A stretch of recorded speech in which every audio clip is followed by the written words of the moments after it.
నమస్కారం. రాష్ట్ర ప్రభుత్వము కొన్ని గ్రామాల పేర్లు, కొన్ని ప్రాంతాల్లో ఉన్న పేర్లు అభ్యంతరకరంగా అంటే పలకడానికి అభ్యంతరకరంగా ఉండడం.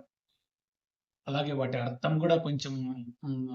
అభ్యంతరకరంగా ఉన్న వాటిని పేర్లు మార్చుకునే వెసులుబాటు కల్పించింది. ఇందులో భాగంగా కర్నూలు జిల్లాలో కొన్ని ప్రాంతాల్లో సున్నిపెంట, దోమలపెంట ఇటువంటి పేర్లన్నీ మార్చుకున్నారు. ఇందులో భాగంగా మన ప్రాంతంలో గూడా గాండ్లపెంట అనే ఊరుంది కాబట్టి, ఈ నా ఆలోచన ఏంటంటే, యోగి వేమన ప్రజాకవి.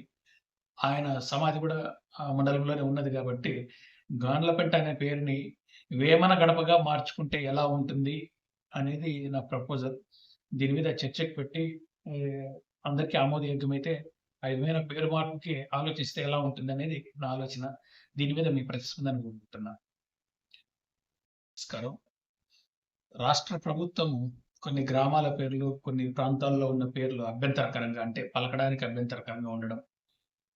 అలాగే వాటి అర్థం గూడా కొంచెం హ్మ్. అభ్యంతరకరంగా ఉన్న వాటిని పేర్లు మార్చుకునే వెసులుబాటు కల్పించింది. ఇందులో భాగంగా కర్నూలు జిల్లాలో కొన్ని ప్రాంతాల్లో సున్నిపెంట, దోమలపెంట ఇటువంటి పేర్లన్నీ మార్చుకున్నారు. ఇందులో భాగంగా మన ప్రాంతంలో గూడా గాండ్లపెంట అనే ఊరుంది కాబట్టి, ఈ నా ఆలోచన ఏంటంటే, యోగి వేమన ప్రజాకవి. ఆయన సమాధి గూడా ఆ మండలంలోనే ఉన్నది గాబట్టి, గాండ్లపెంట అనే పేరుని వేమన గడపగా మార్చుకుంటే ఎలా ఉంటుంది అనేది నా ప్రపోజల్. దీని మీద చర్చకు పెట్టి ఆహ్, అందరికి ఆమోదయోగ్యమైతే ఆ విధమైన పేరు మార్పుకి ఆలోచిస్తే ఎలా ఉంటుందనేది నా ఆలోచన. దీని మీద మీ ప్రతిస్పందన కోరుకుంటున్నా.